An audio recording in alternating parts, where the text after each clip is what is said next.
함께 창세기 2장 2절 말씀 보겠습니다. 창세기 2장 2절 3절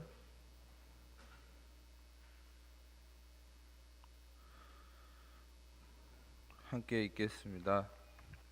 하나님이 그가 하시던 일을 일곱째 날에 마치시니 그가 하시던 모든 일을 그치고 일곱째 날에 안식하시니라. 하나님이 그 일곱째 날을 복되게 하사 거룩하게 하셨으니 이는 하나님이 그 창조하시며 만드시던 모든 일을 마치시고 그날에 안식하셨음이니라. 아멘. 기도하겠습니다. 하나님 감사합니다. 이 시간에도 주의 음성 듣기 원합니다. 주님 말씀하시고 이 시간 말씀 전하고 듣는 가운데 모든 해방하려 어둠의 원세도 우리 안에 강박한가 완악한가 하나님 대적해 높아진 모든 이론과 얽매인가 묶인 것들 예수님의 이름으로 파쇄되고 떠나갈지어다. 오직 이 시간에 성령님만 이 시간에 이곳에 환영을 초청하고 모셔드리고 인자하고 의지하오니 영광으로 임하시고 다스리시고 충만케 하시며 주의 나라가 임하여 주시고 뜻이 하늘에서 이루어진 것 같이 땅에서도 이루어지며 주께서 예비하신 각 심령 안에 30배, 60배, 100배 차고 넘치는 열매 가득하도록 이 시간 주장하시고 역사해 주옵소서. 오직 예수님만 드러나시고 영광 받으시기 원합니다. 빛과 구원 되신 예수님의 그 이름만을 높여드리며 찬양합니다. 예수의 그 이름만이 계시되고 나타나시기 원합니다. 주님 홀로 영광 받아 주옵소서. 모든 영광을 예수님께 올려드립니다. 감사합니다. 예수님 이름으로 기도합니다. 아멘. 말씀에 우리가 함께 보면서 말씀을 나누겠습니다. 하나님께서 이 창세기 2장 2절에 이 언급하는 말씀 굉장히 중요한 말씀이에요. 그것은 하나님께서 일곱째 날에 하시던 일을 마치셨기 때문에 그가 모든 일을 하나님이 그치고 안식하셨다, 이렇게 얘기하죠. 마치셨다라는 말은 히브리어로 쿨라라는 말입니다. 그리고 안식하셨다라는 얘기는 사바트라는 말인데 지금도 이 안식일이라는 말은 사바트라고 해서 이것은 이제 이 언어 자체가 그래요. 사바트라는 말은 안식하다. 그러면 여러분 우리는 이제 그리스도인들이 이 안식함에 대한 안식일에 대한 그 원칙이 되게 중요하지 않습니까? 실제로 율법 아래서도 이 하나님이 가장 엄하게 이 규정을 하셨던 것이 안식일의 규정이에요. 왜냐하면 다른 율법들은 이제 어기면은 저주나 이런 것들, 질병 이런 문제가 생기는데 안식일은 어기면 그냥 죽습니다. 그러니까 안식일에 대한 하나님의 이 경고와 메시지는 굉장히 엄하거든요. 그래서 지금도 율법 아래서 이 살고 있는 유대인들은 안식일 날 일을 안 합니다. 그래서 심지어는 그 엘리베이터를 타도 자기가 버튼도 안 눌러요. 그 옆 사람한테 눌러달라고 그러고. 그러니까 그게 왜냐면은 이 일을 안 하겠다는 거죠. 근데 여러분 중요한 것은 이 안식일을 주신 분의 정확한 의미를 알아야 되는데 안식일의 의미를 알지 못하고 그냥 행위적으로 내가 지켰느냐 안 지켰느냐, 그것에만 국한돼 있는 것이 바로 율법 아래 매여 있는 유대인들의 모습이고 또 행위에 매여 있는 사람들의 모습이죠. 하나님이 율법을 주신 이유는 전에도 나눴지만 그 율법 앞에서 모든 사람이 죄인으로 폭로되면서 우리의 어떠함, 우리의 그 행위로 인해서 누구도 율법 앞에 의롭다함을 얻을 수 없다. 이 동일한 구절이 로마서 3장 20절과 갈라디아서 2장 16절에 나타나 있는데 그것은 율법의 행위로 의롭다함을 얻을 수 있는 육체는 그 어떤 육체도 없다, 이렇게 단정하고 있어요. 다시 말하면 왜 어떤 육체든지 율법의 행위로 의롭다함을 얻을 수 없습니까? 그것은 율법을 주신 분의 목적이 분명하죠. 하나님의 말씀은 반드시 목적을 성취하고 돌아옵니다. 하나님의 말씀은 그냥 인간은 말을 내뱉을 수 있지만 하나님은 절대 함부로 내뱉는 것이 없어요. 그 말씀은 반드시 그 사명을 완수하고 돌아오죠. 하나님은 시건치 않으시니, 인자가 아니시니 시건치 않으시고 인생이 아니시니 후회가 없으시도다. 어찌 그 하신 말씀을 실행치 아니하시랴. 하나님 말씀은 절대적이죠. 근데 하나님의 그 말씀에 율법도 포함되어 있죠. 율법도 하나님 말씀이에요. 근데 가장 어리석은 얘기는 하나님의 말씀이 율법이고 또 그 율법이 하나님 말씀이기 때문에 우리가 하나님 말씀이기 때문에 지켜야 되지 않느냐, 이런 말이 제일 무식한 거예요. 왜냐하면 하나님의 말씀인데 말씀은 말씀이죠. 그 말씀의 목적이 있거든요. 근데 여러분, 율법의 목적은 그것을 지키라고 준 것이 아니라 지키려고 노력하다가 실패하라고 준 거예요. 할렐루야.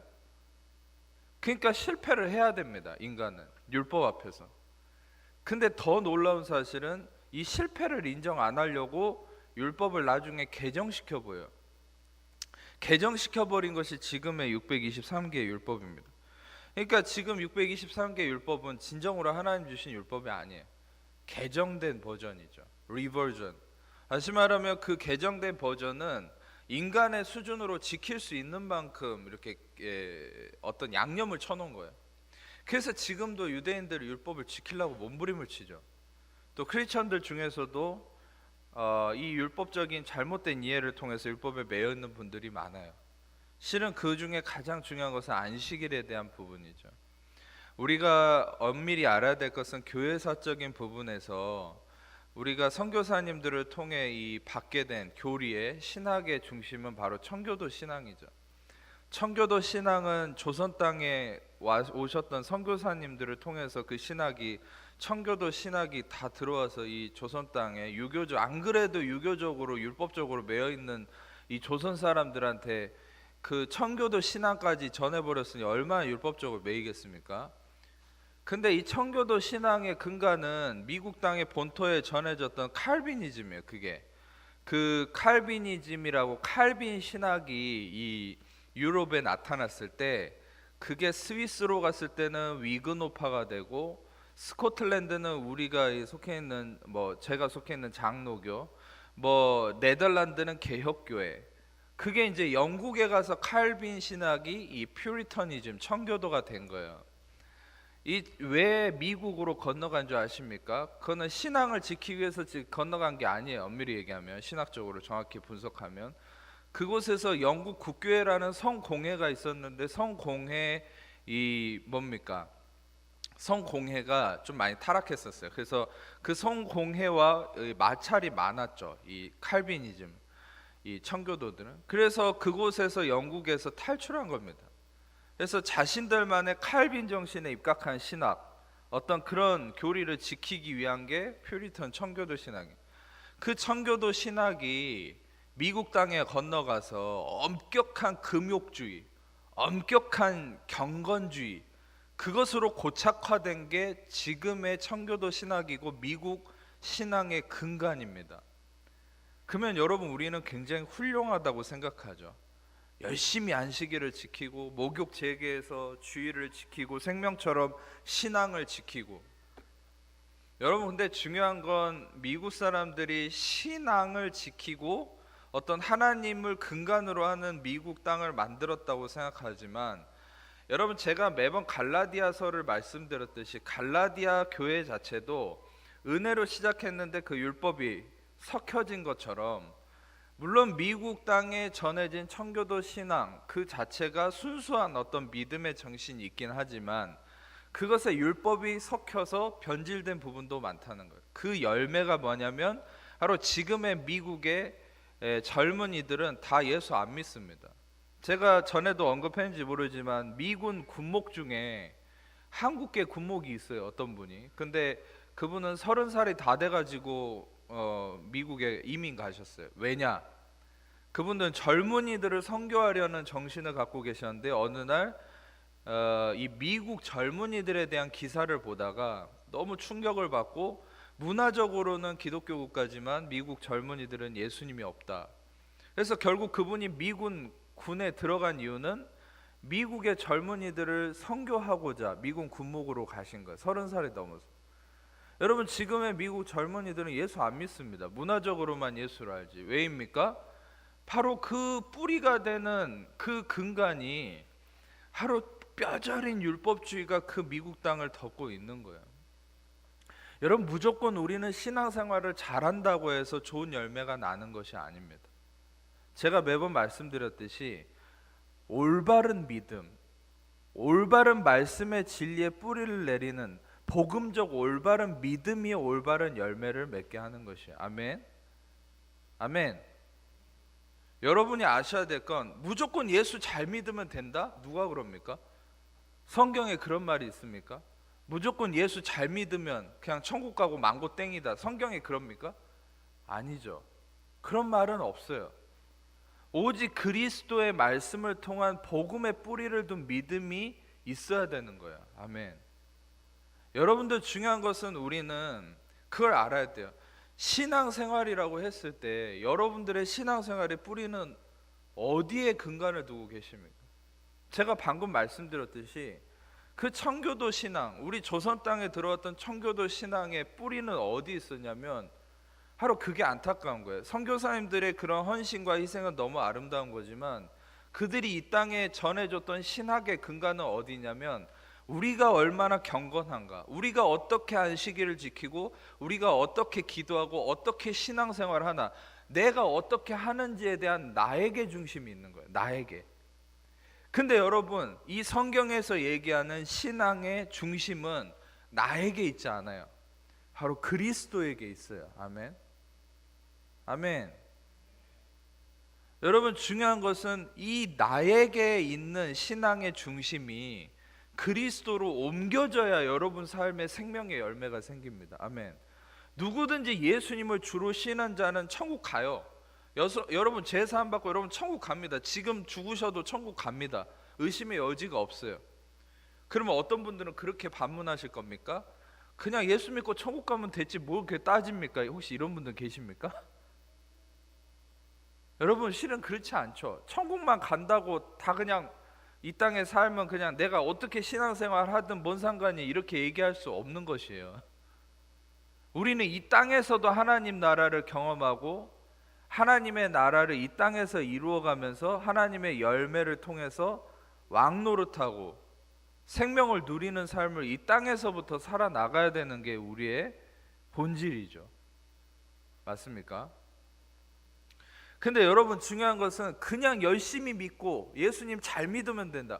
예수님 잘 믿는 게 뭐가 예수님 잘 믿는 겁니까? 저도 어릴 때부터 이 선교단체에서 훈련을 많이 받았지만 아까도 우리 어떤 형제랑 얘기를 나눴을 때 맨날 선교단체에서 그래요. 하나님을 열심히 경외하면 된다. 하나님 열심히 경외하고 죄를 멀리하래. 죄를 멀리하는 삶을 살아야 된다. 그런다고 죄 멀리해집니까? 하나님을 경외한다고 하는데 여러분 열심히 하나님 경외해 보셨습니까?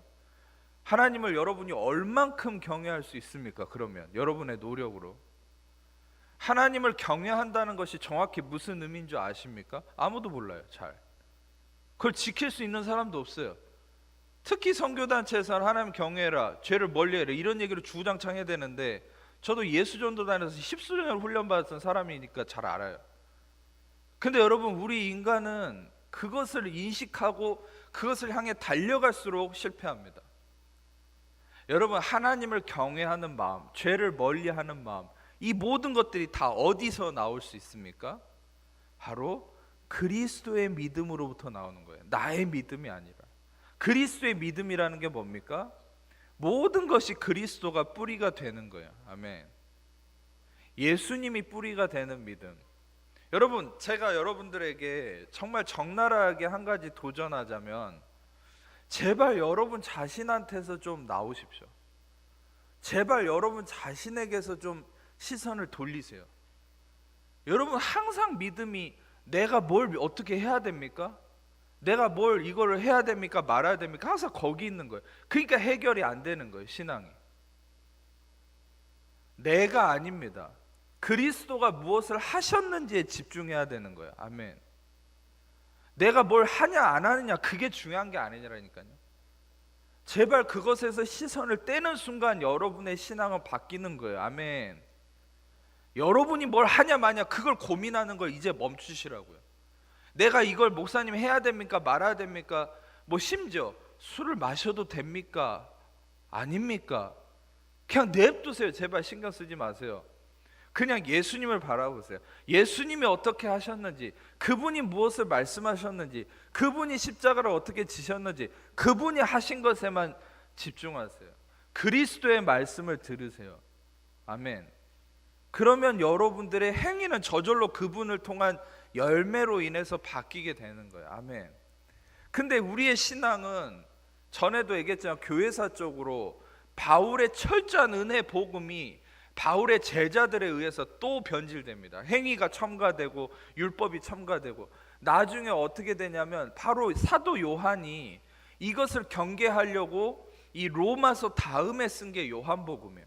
그러니까 마태, 마가, 누가 이 공관복음과는 다르게 요한복음은 특히 은혜의 관점이 초점이 맞춰져 있어요. 그러니까 요한복음 1장에서부터 그렇게 얘기하잖아요. 율법은 모세로부터 왔지만 은혜와 진리는 예수 그리스도로 말미암았느니라.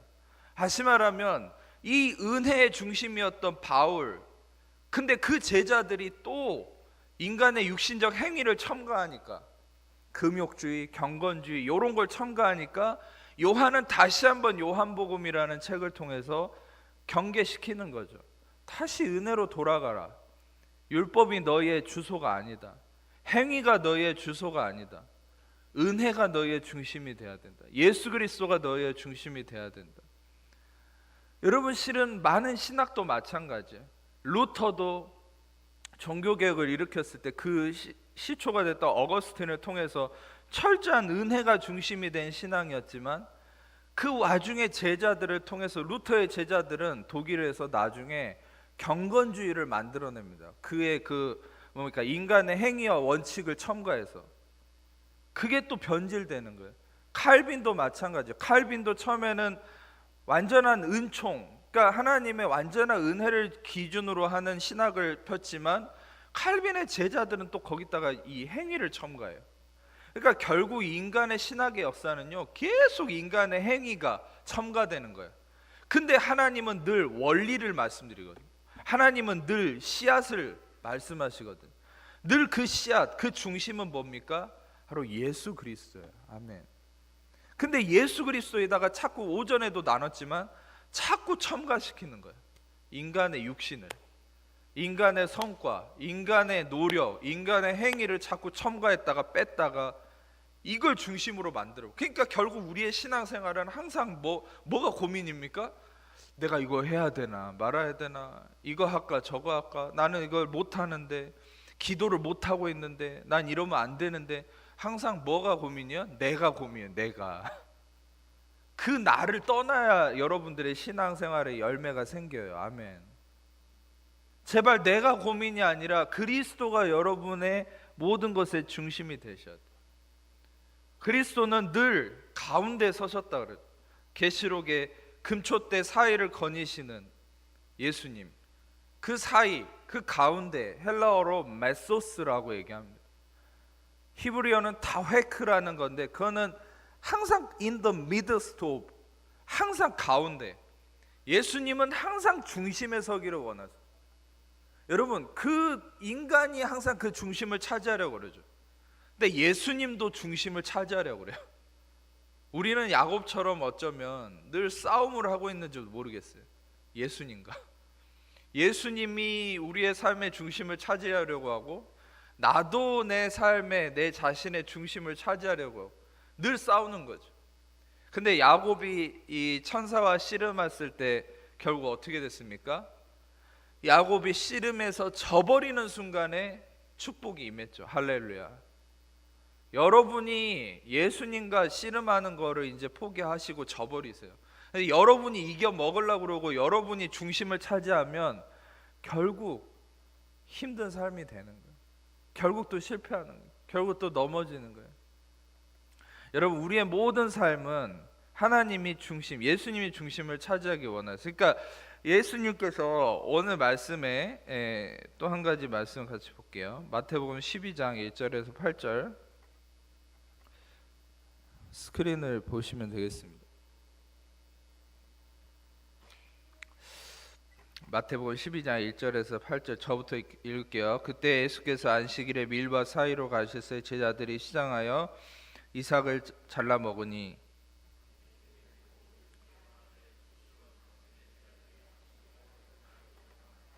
예수께서 이르시되 다윗이 자기와 함께 함께한 자들이 시장할 때 한 일을 읽지 못하였느냐.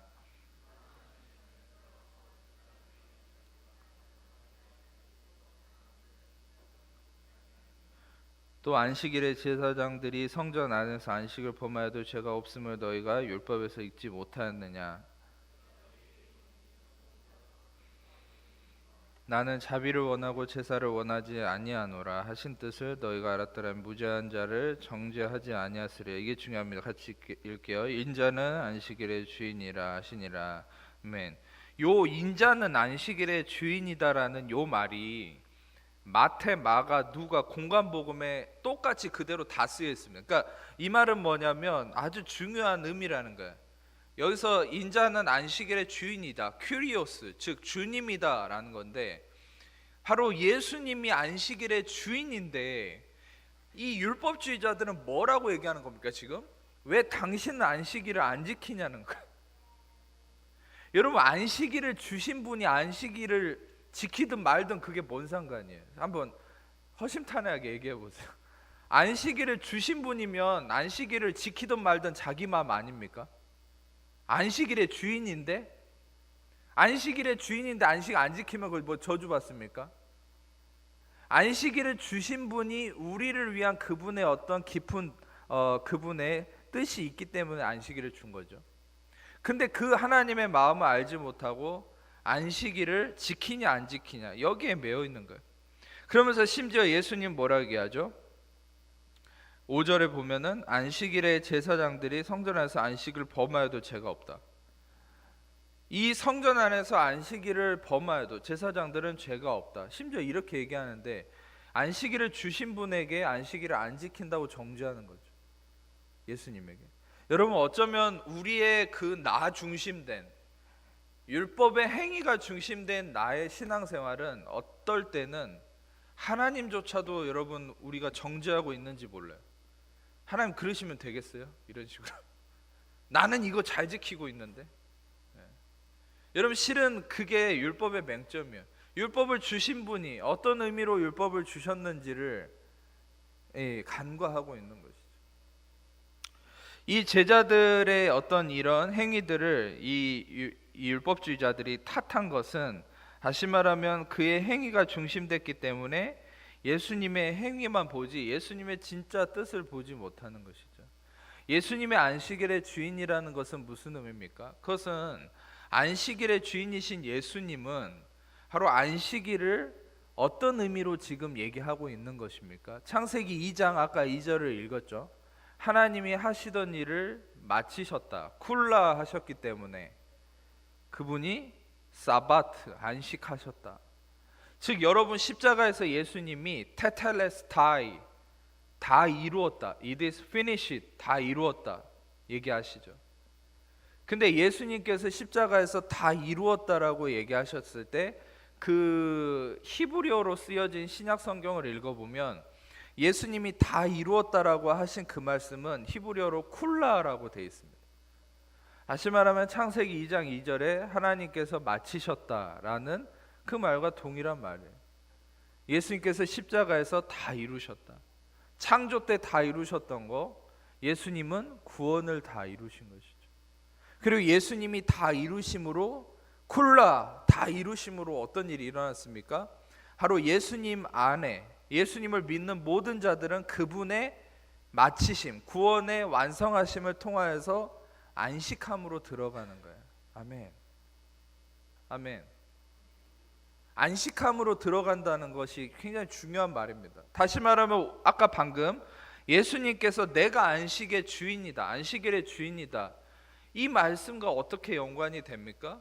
예수님은 자신이 안식일을 이루러 오셨고 또 안식일을 이루는 자라는 거예요.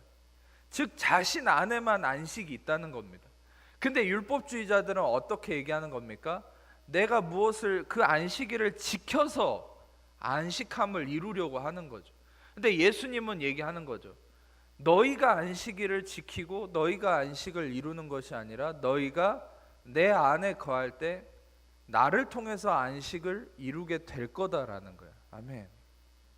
여러분, 중요한 것은 예수님이 요한복음 15장에 하셨던 말씀과 굉장히 상통하는 겁니다. 내 안에 거하라, 나의 사랑 안에 거하라, 나를 떠나서는 아무것도 할 수 없다. 여러분, 하나님 예수님 안에 거하는 것이 여러분 그분의 모든 안식함 가운데 거하는 것인데, 율법주의자들은 이 안식을 떠나서 자꾸 자신이 안식을 이루는 장본인이 되기를 원하는 거예요. 안식을 이루는 중심은 내가 아닙니다. 여러분이 안식일을 지키는 것, 그것은 여러분이 하는 것이 아닙니다. 여러분이 안식일을 잘 지켜서 복을 받는 것이 아닙니다. 여러분, 안식일의 정확한 개념은 제가 전에도 한번 말씀드렸죠.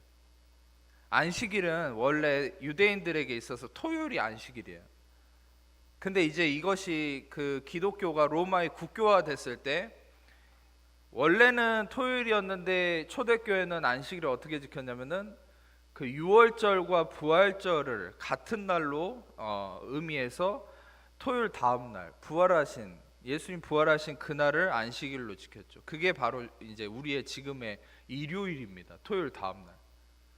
근데 이제 그것을 초대교회는 그 의미로 부활을 기념하는 날로 안식일을 지켰는데, 로마의 국교화될 때 로마의 이방신의 문화에 의해서 이 이방신의 문화의 개념으로 또한 일요일이 돼버렸어요. 그러니까 지금 여러분, 우리의 기독교는 어떤 면에서는 안식일을 지키는 중심은 어디에 있냐면 이 예수님의 부활을 기념하는 그 날이 안식일인 거예요. 유대인들이 볼 때는 모든 기독교인들은 안식일을 율법적으로 어기고 있는 겁니다. 매주. 율법 안에서는 안식일이 토요일이거든요. 근데 우리는 주일로 지키잖아요. 율법을 어기는 거예요. 근데 더 모순은 뭔지 아세요? 일부 크리스천들은 율법적으로 안식일을 열심히 지킨다고 일요일 날 예배 안 드리면 엄청 정죄하죠. 예배를 안 드려도 된다는 게 아니에요. 근데 율법적으로 일요일 날 예배를 드려야 된다, 이 말은 모순이라는 거예요. 왜? 이미 일요일은 안식일이 아니에요. 율법의 개념으로 토요일이 안식일이지. 그러면 우리가 주일을 안식일로 지키는 것은 율법을 지키기 위한 안식일의 개념입니까? 아니라는 거예요. 우리가 주일을 안식일로 삼아서 지키는 것은 율법을 지킴으로 인한 그런 행위적인 결과로 안식일을 지키는 것이 아니라, 우리 뒤에 형제 많이 힘든가? 검은 반팔 티 입은 형제, 응? 자꾸 그냥 들었다 놨다 그러네. 네. 힘들면 그냥 나가 있어도 돼. 여러분, 중요한 것은 우리가 율법적으로 안식일을 지키고 안 지키고 그것이 여러분 모순이라니까요. 이미 우리는 일요일을 안식일로 삼는 순간부터 안식일은 끝난 거예요, 율법적으로. 그럼 우리가 안식일을 지키는 의미는 뭡니까? 그것은 이 안식일은 바로 우리가 일주일에 하루를 정해서 우리가 이 날을 예수님의 부활을 기념하고 이 날의 주인, 즉 이 하루를 통하여서 우리 전 삶의 주인이 하나님이심을 고백하고 그 하나님과의 그 하루를 통한 충분한 교제를 통해 은혜를 누리고, 그 은혜를 통해서 하나님의 놀라운 통치가 내 삶에 이루어지기를 원하는 것, 그게 안식일의 정확한 기독교적 의미입니다. 아멘. 근데 여전히 지금도 그런 분들 있죠. 일요일 날 뭐 사업이나 일 때문에 주일 못 지키면은 여러분 뭐 저 사람 안식일 안 지켰다고, 그건 굉장히 어리석은 거죠. 안식일은, 지금 우리가 지키는 안식일은 율법적 개념이 아니라는 거예요. 정말 우리는 안식일의 본질이 무엇입니까? 안식일의 본질은 바로 지금 우리에게 있어서는 이 안식일은 예수님이 모든 걸 이루시고 우리는 그분을 통하여서 참된 평안과 은혜를 누림으로 그분을 통해서 생명을 통해 왕노릇하는 삶, 그것을 누리는 것이 우리의 안식의 본질인 것이죠. 여러분들은 예수님 안에서만이 안식이 있음을 아시기를 축복합니다. 여러분의 그 어떤 행위나 내가 무엇을 지키느냐 안 지키느냐, 그것이 안식의 중심이 될 수 없는 거예요.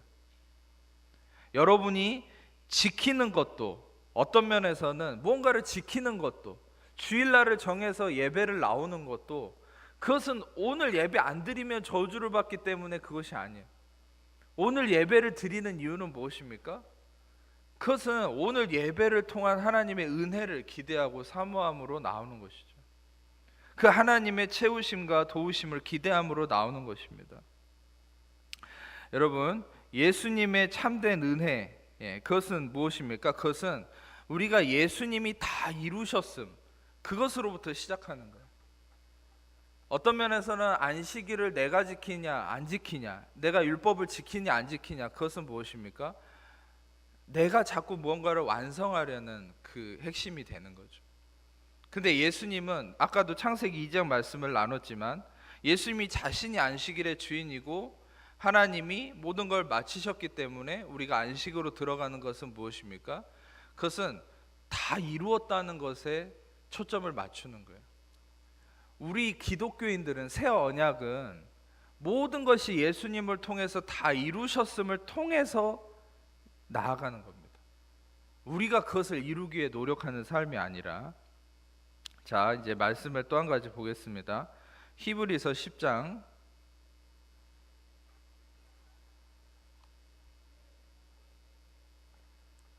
1절부터 4절까지를 같이 읽어보겠습니다. 율법은 장차 올 좋은 일의 그림자일 뿐이요 참 형상이 아니므로 해마다 늘 드리는 같은 제사로는 나오는 자들을 언제나 온전하게 할 수 없느니라. 그렇지 아니하면 섬기는 자들이 단번에 정결하게 되어 다시 죄를 깨닫는 일이 없으리니 어찌 제사 드리는 일을 그치지 아니하였으리요. 그러나 이 제사들에는 해마다 죄를 기억하게 하는 것이 있나니 이는 황소와 염소의 피가 능히 죄를 없이 하지 못함이라. 또 내려가서 우리 히브리서 10장 10절에서 12절 말씀 같이 읽겠습니다. 예수 그리스도의 몸을 단번에 들이심으로 말미암아 우리가 거룩함을 얻었노라. 제사장마다 매일 서서 섬기며 자주 같은 제사를 드리되 이 제사는 언제나 죄를 없게 하지 못하거니와 오직 그리스도는 죄를 위하여 한 영원한 제사를 드리시고 하나님 우편에 앉으사. 그 다음에 14절 같이 읽겠습니다. 그가 거룩하게 된 자들을 한 번의 제사로 영원히 온전하게 하셨느니라. 18절 이것들을 사하셨은즉 다시 죄를 위하여 제사 드릴 것이 없느니라. 그러니까 여러분, 지금 읽은 말씀들은 뭐냐면, 이 예수님의 완전한 속죄는 동물의 제사와 다르다는 거예요. 동물의 제사도 율법 앞에서 그것이 하나님 피할 길을 열어주시는 것이죠. 근데 이 예수님의 피는 이 동물의 제사와 다른 게, 동물의 제사는 이 카사흐라고 해서 이건 그냥 덮는 겁니다. 그냥 덮어서 없는 척 하는 거예요. 근데 1년마다 다시 되살아나요. 인간의 양심은 끊임없이 그 죄가 일어나요. 그 죄에 대한 죄책감이 일어나요. 거기에 대한 정죄와 심판이 있어요. 근데 예수님의 피는 뭡니까?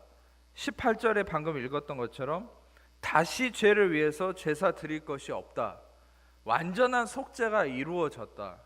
아멘. 이게 공간이 넓어서 그런 겁니까? 항상 제가 느끼는 게, 아멘을 원래 안 하기로 이렇게 작정하신 겁니까? 네. 그냥 제가 포기해야 되겠네요. 네. 아멘 안 하셔도 그냥 그런갑다. 레위기 15장 19절 말씀. 그 전에 우리 마가복음 5장 말씀을 25절에부터 좀 보겠습니다. 오전에 잠깐 읽었는데 시간 관계상 제가 이거를 다루지 못했어요. 마가복음 5장 25절부터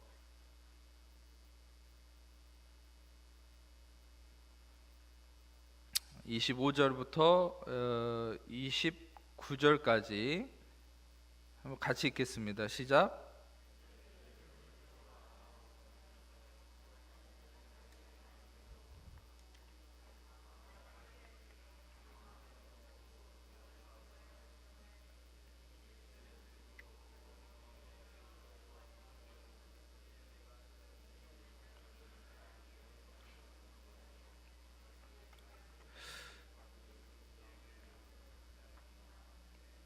따르니라. 아멘. 이 12년 동안 하혈한 여인에 대한 대략적인 설명은 오전에도 나눴지만, 이 여인의 상태는 얼마나 괴롭습니까?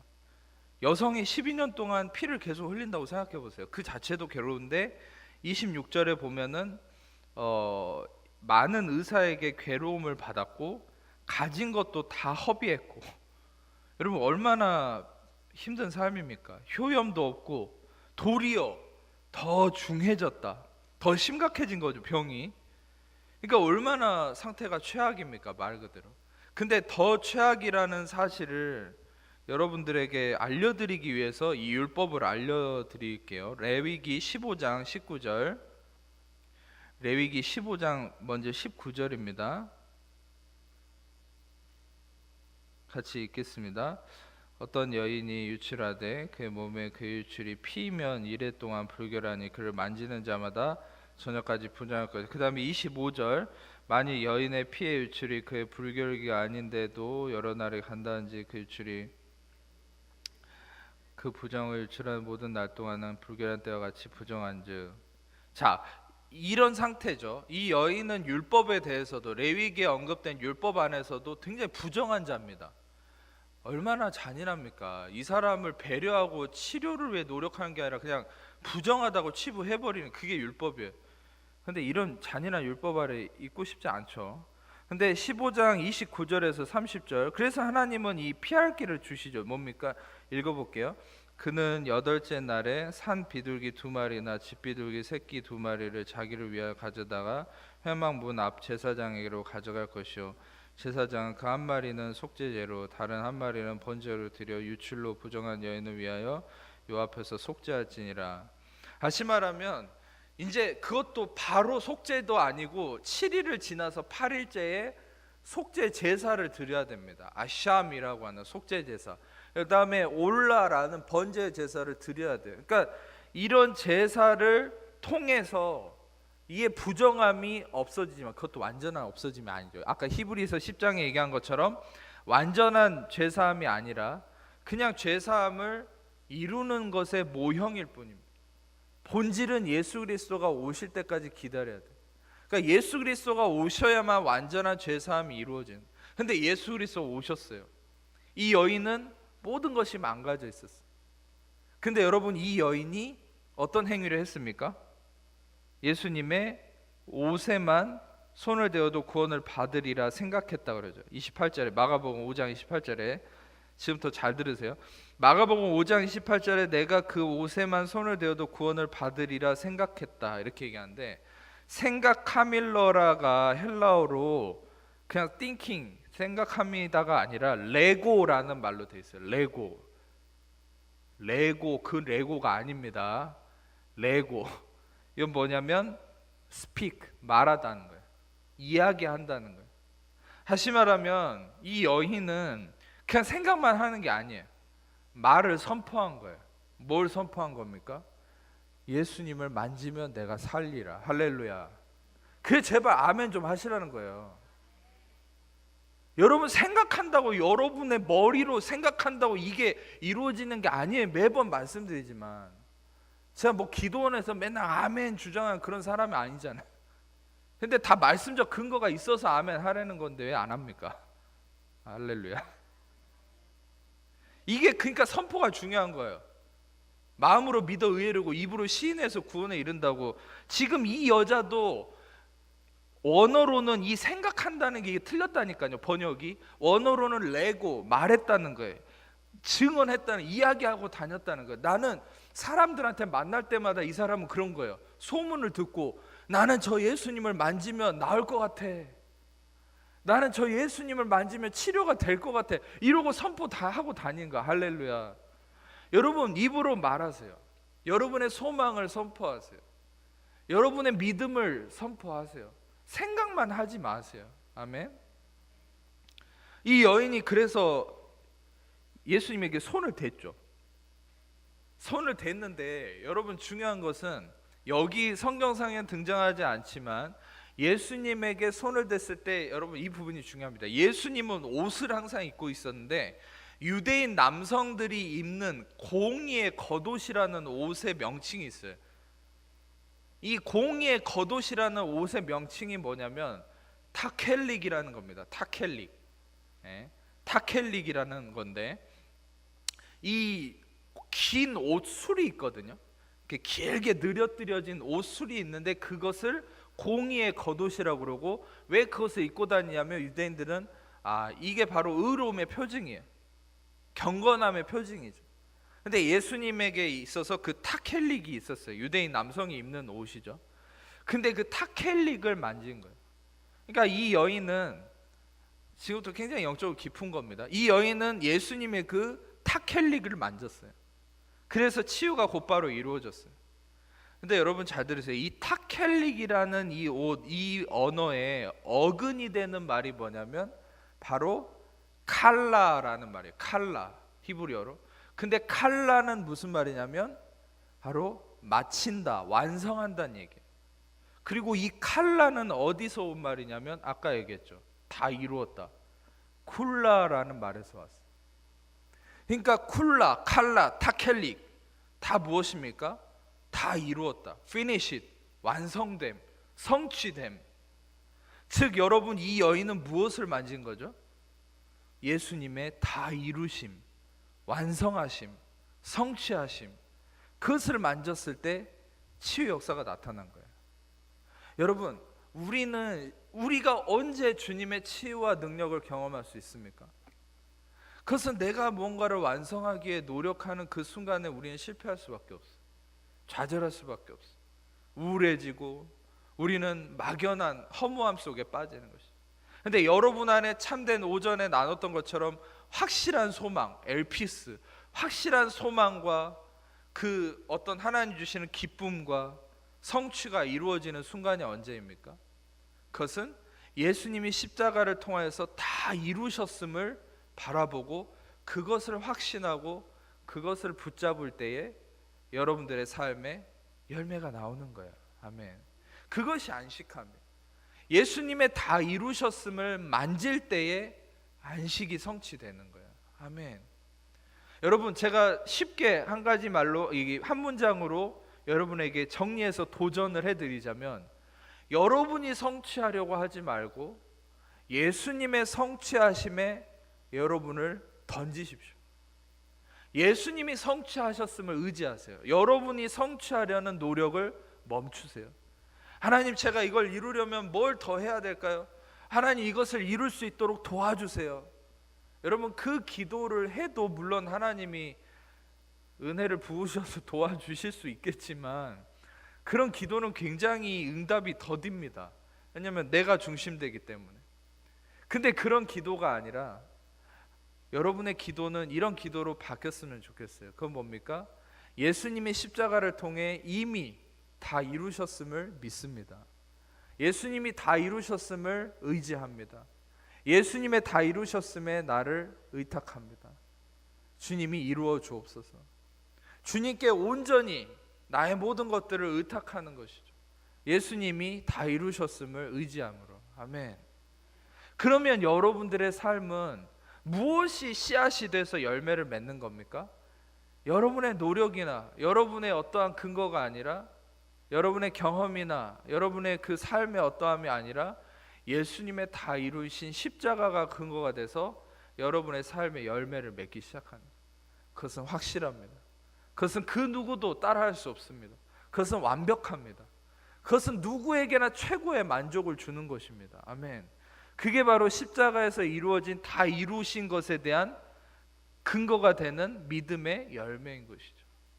여러분 이 여인의 일을 통해서 우리는 알 수 있는 것은 우리가 삶에서 끊임없이 여러분들의 삶에 이 붙잡아야 되는 게 있어요. 그 붙잡아야 되는 것은 실은 성공이 아니에요. 돈도 아니고 명예도 아니에요. 어떤 나의 성취도 아니에요. 근데 반대로 무엇을 붙잡으면 돈이 옵니다. 무엇을 붙잡으면 성취가 됩니다. 무엇을 붙잡으면 평안이 옵니다. 무엇을 붙잡는 겁니까? 바로 예수님의 십자가의 완성하심, 다 이루심, 그것을 붙잡는 거예요. 아멘. 여러분들이 늘 이것을 믿음의 눈으로 보셨으면 좋겠어요. 여러분들 앞에 산더미 같은 과제가 있고 또 해야 될 일이 있고 부담이 있고 뭐 질병이 있을 수도 있어요. 재정적인 문제가 있을 수도 있고 고민이나 근심이 있을 수도 있어요. 그러면 우리의 육신은 저절로 어떤 게 일어납니까? 내가 저걸 어떻게 해야 되지? 이런 고민이 일어나죠. 그러면 여러분 그 고민 안에서 그냥 무작정 하나님 해결해 달라고 도와달라고 이것만 기도할 것이 아니라 여러분이 하셔야 될 것은 2000년 전에 이미 시공을 초월해서 여러분의 앞으로의 죽을 때까지 모든 문제까지 이미 해결해 주신, 다 이루신 그 십자가에서 예수님이 다 이루었다라고 선포하신 그 우리말로는 다 이루었다, 5글자죠. 이 5글자를 늘 바라보고 선포하세요. 아멘. 뭐라고 선포합니까? 예수님이 다 이루셨습니다. 뭐 문제는 산더미같이 있을 수도 있어요. 아직도 질병이 중할 수도 있어요. 아직도 어떤 해결되지 않은 것이 있을 수도 있어요. 그러나 여러분, 참된 믿음은 무엇입니까? 내가 이루려고 하는 것이 아니라 예수님이 하신 것을 나의 근간을 두는 거예요. 그래서 여러분이 십자가를 바라보는 거예요. 십자가에 무엇을 바라보는 겁니까? 예수님이 다 이루었다고 하신 그 5글자를 바라보는 거예요. 히브리어로는 2자. 여러분, 그 예수님의 다 이루심을 의지하는 삶을 사십시오. 그러면 여러분의 삶에 확실한 열매가 생기는 겁니다. 확실한 치유, 확실한 축복, 확실한 하나님의 통치하심이 이루어지는 것입니다. 아멘. 여러분의 삶에 그런 참된 그리스도께서 이루심을 통한 참된 안식함이 이루어지기를 축복합니다. 기도하겠습니다. 제가 마무리 기도하고 축도 이후에 개별적으로 기도하시고 돌아가시면 되겠습니다. 하나님 감사합니다. 이 시간에도 주의 말씀을 통하여서 우리의 참된 안식, 확실한 구원의 은혜가 무엇인지 알게 하시며 감사합니다. 예수님 십자가에서 다 이루었다, 다 이루었다, 예수님의 다 이루심을 의지함으로 나의 삶을 그 십자가에 던집니다. 예수님의 다 이루심을 의지함으로 나의 지금 모든 문제가 이미 해결되었음을 믿음으로 바라보고 선포합니다. 주님 감사합니다. 모든 영광 예수님 홀로 받아 주옵소서. 감사드리며 예수님 이름으로 기도합니다. 이제